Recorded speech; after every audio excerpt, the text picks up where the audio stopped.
Bell says the city is good and getting better as he enters his last 2 years in office. Instead of his normal speech format, the mayor's annual State of the City address took on a more conversational tone during a fireside chat held before the February 15th City Council meeting. We're talking about the state of the city, and in my opinion, the state of the city of Durham is good and getting better. The new format featured former GlaxoSmithKline executive Bill Shore having a conversation with Mayor Bell about the progress the city has made, as well as areas that still need to be addressed over the next couple of years.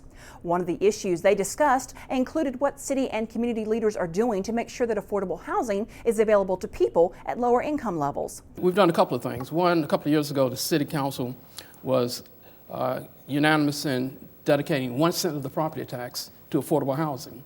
And for Durham, that means about an income stream of about $2.5 million plus. And as the evaluation grows, that would grow. So that's one indication of our support of affordable housing. Mayor Bell also touched on what the city is doing to address crime and improve community and police relations.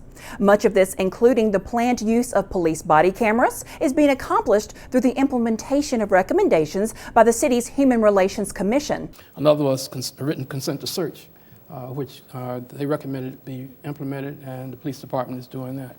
But again, when you look at the environment of a community, you look at education, you look at housing, you look at jobs, you look at employment, you also look at crime. And I can tell you that's very high on my list, on the council's list, on the manager's list, on the police department's list to try to see how we can reduce that. And it can't be done just by law enforcement alone. It's really got to be a community effort. The community has also accepted ownership, and to their credit, we're getting more support from the community.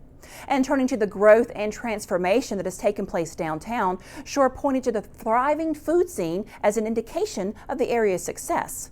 He then asked the mayor to look ahead to some of the key projects on the table for the near future. You've probably seen some of the announcements in terms of the new 27-story residential facility that's going up, which will have commercial in it also. There's no question that if you look at where we want to grow in our community, obviously Durham that downtown is important. We've tried to make it a 24/7 destination point where people are living there, working there, and coming there for entertainment. But we have another hotel that's being, they call it now the Jack Tar Hotel. We have some apartment projects that are on the planning books.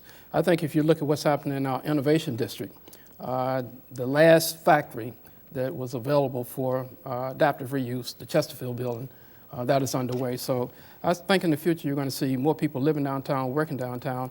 And wrapping up, Mayor Bell mentioned road maintenance and recreational facilities as two of the biggest challenges facing the city during the time he has left in office. The infrastructure piece is very important. One of the questions that people have raised is the issue about roads. And we've got to find a way somehow to get a better handle on how we maintain our roads. I know we've done it in the past. I'm sure we're going to do it in the future. Recreation is another issue in terms of providing adequate facilities for a growing economy. So those things won't get done in the 2 years, but hopefully they'll be on our plate, so we'll be planning for that, and at some point in time they will come to fruition. Those are just a few of the highlights from the conversation with Mayor Bell. To watch it in its entirety, simply go to the mayor's webpage on the city's website or to the city's YouTube channel.